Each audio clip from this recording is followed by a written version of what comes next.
Culpepper's Complete Herbal, consisting of a comprehensive description of nearly all herbs with their medicinal properties and directions for compounding the medicines extracted from them.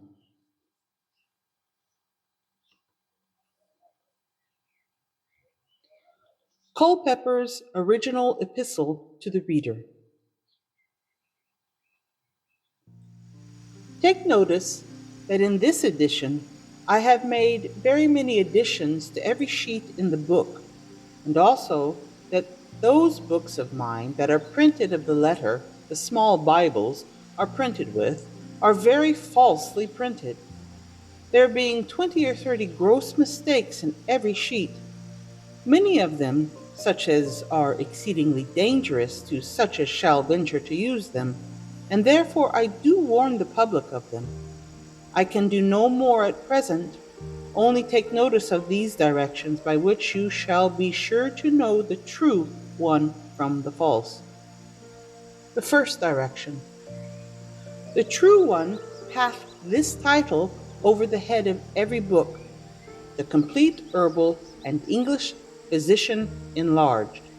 The small counterfeit ones have only this title, the English Physician. The second direction. The true one hath these words, Government and Virtues, following the time of the plant's flowering, and the counterfeit small ones have these words, Virtues and Use, following the time of the plant's flowering. The third direction. The true one is of a larger letter than the counterfeit ones, which are in 12s. Of the letter small Bibles used to be printed on. I shall now speak something of the book itself. All other authors that have written of the nature of herbs give not a bit of reason why such an herb was appropriated to such a part of the body, nor why it cured such a disease. Truly, my own body, being sickly, brought me easily into a capacity to know that health was the greatest of all earthly blessings, and truly he was never sick that doth not believe it. Then I considered that all medicines were compounded of herbs, roots, flowers, seeds, etc., and this first set me to work in studying the nature of simples, most of which I knew by sight before, and indeed all the authors I could read gave me but such little satisfaction in this particular, or none at all. I cannot build my faith upon authors' words, nor believe a thing because they say it, and could wish everybody were of my mind in this, to labor to be able to give a reason for everything they say or do. They say reason makes a man differ from a beast. If that be true, pray, what are they that, instead of reason for their judgment, quote old authors? Perhaps their authors knew a reason for what they wrote. Perhaps they did not. What is it to us? Do we know it? Truly, in writing this work first to satisfy myself, I drew out all the virtues of the vulgar or common herbs, plants, and trees, out of the best or most approved authors I had, or could get, and having done so, I set myself to study the reason of them. I knew well enough the whole world and everything in it was formed of a composition of contrary elements, and in such an harmony as must needs show the wisdom and power of a great God. I knew as well as this creation, though thus composed of contraries, was one united body, and man an epitome of it.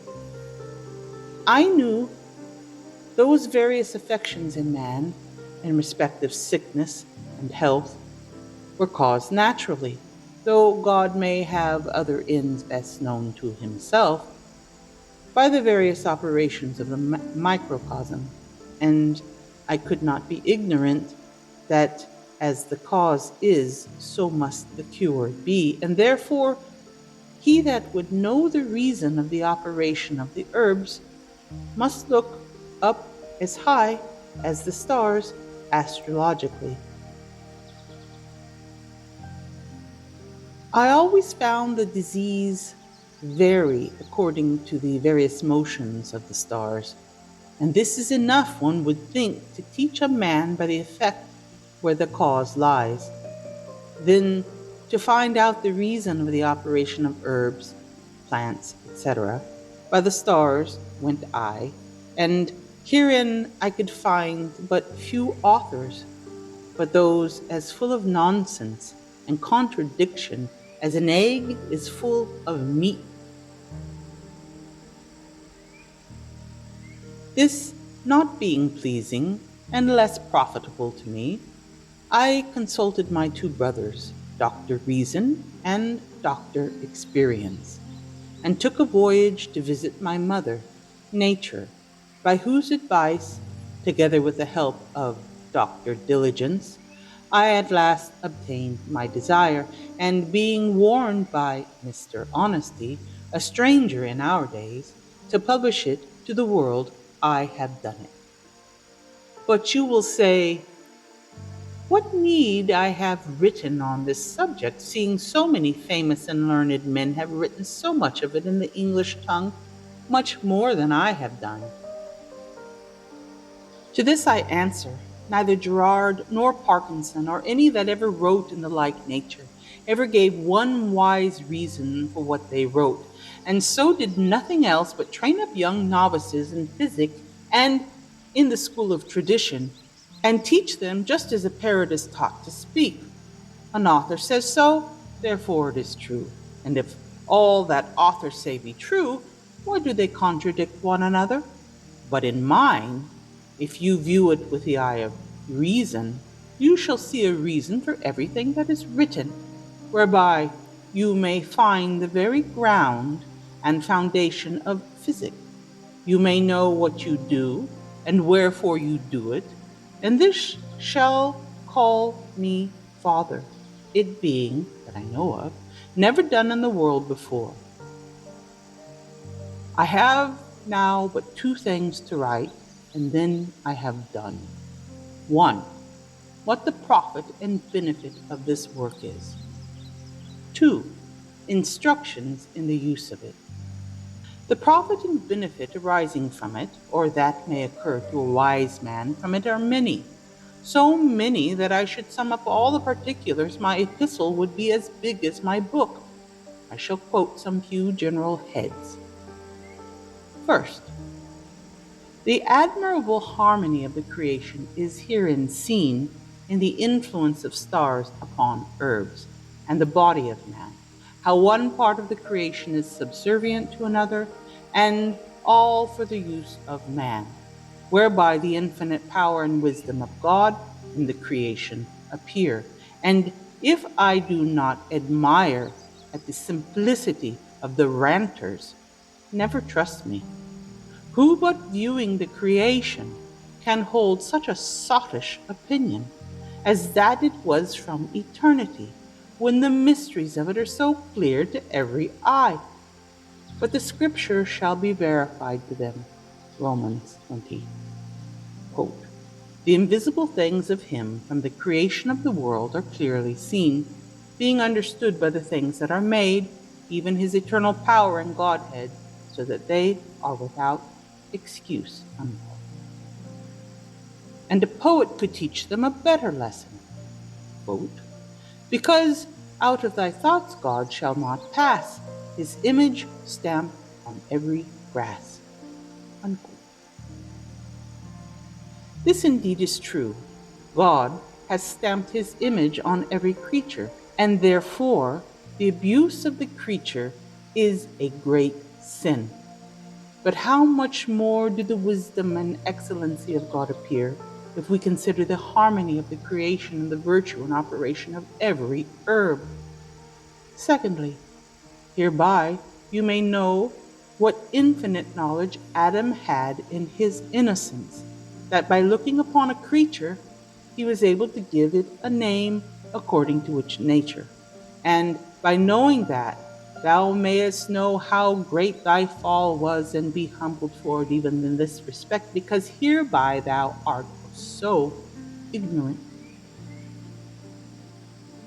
Thirdly, here is the right way for thee to begin at the study of physic, if thou art minded to begin at the right end, for here thou hast the reason of the whole art. I wrote before in certain astrological lectures, which I read and printed, entitled Astrological Judgment of Diseases. What planet caused, as a second cause, every disease, how it might be found out, what planet caused it. Here thou hast what planet cures it by sympathy and antipathy. And this brings me to my last promise. Instructions for the right use of the book. And herein let me premise a word or two. The herbs, plants, etc., are now in the book appropriated to their proper planets. Therefore, first, consider what planet causeth the disease, that thou mayest find it in my aforesaid judgment of diseases. Secondly, consider what part of the body is afflicted by the disease, and whether it lies in the flesh, or blood, or bones, or ventricles. Thirdly, consider by what planet the afflicted part of the body is governed, that my judgment of diseases will inform you also. Fourthly, you may oppose diseases by herbs of the planet opposite to the planet that causes them, as diseases of Jupiter by herbs of Mercury, and the contrary, diseases of the luminaries by the herbs of Saturn, and the contrary, diseases of Mars by the herbs of Venus, and the contrary. Fifthly, there is a way to cure diseases sometimes by sympathy, and so every planet cures his own disease, as the sun and moon by their herbs cure the eyes, Saturn, the spleen, Jupiter, the liver, Mars, the gall, and diseases of choler, and Venus, diseases of the instruments of generation. Signed, Nicolas Culpepper, from my house in Spitalfields, next to the Red Lion, September 5th, 1653.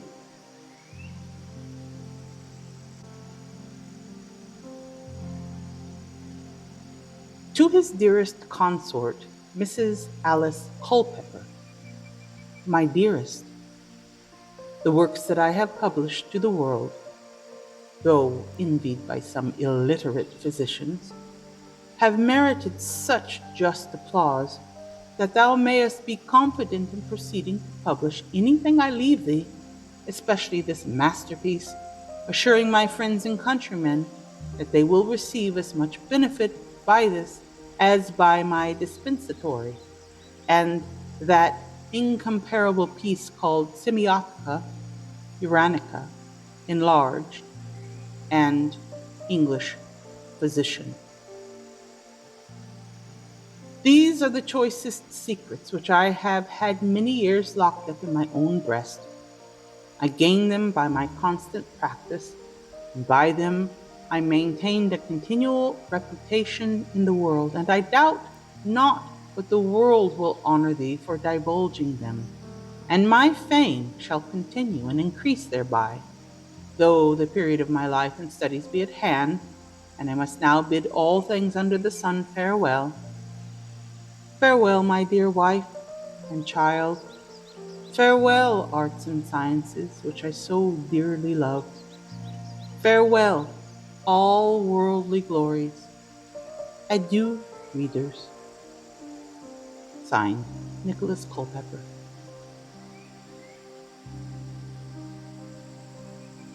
A biographical note from the 1850 edition.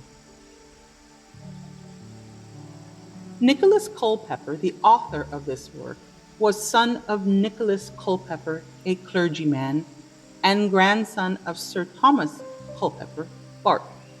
He was sometime a student in the University of Cambridge and soon after was bound apprentice to an apothecary.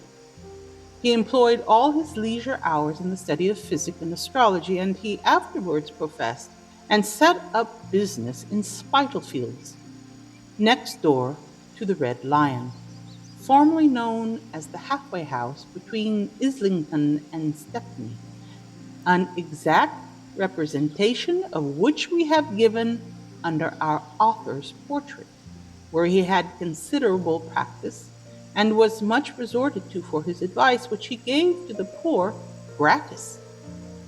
Astrological doctors have always been highly respected, and those celebrated physicians of the early times, whom our author seems to have particularly studied, Hippocrates, Galen, and Avicen, regarded those as homicides who were ignorant of astrology. Paracelsus indeed went farther. He declared a physician should be predestinated to the cure of his patient, and the horoscope should be inspected, the plants gathered at the critical moment, etc. Culpeper was a writer and translator of several works, the most celebrated of which is his Herbal, being an astrologo-physical discourse of common herbs of the nation, containing a complete method or practice of physic, whereby a man may preserve his body in health, or cure himself when sick, with such things only as grown in England, they being most fit for English constitutions.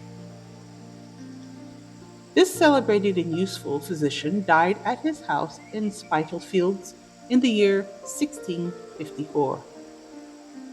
This book will remain as a lasting monument of his skill and industry. Culpeper, the man that first ranged the woods and climbed the mountains in search of medicinal and salutary herbs, has undoubtedly merited the gratitude of posterity. Signed, Dr. Johnson.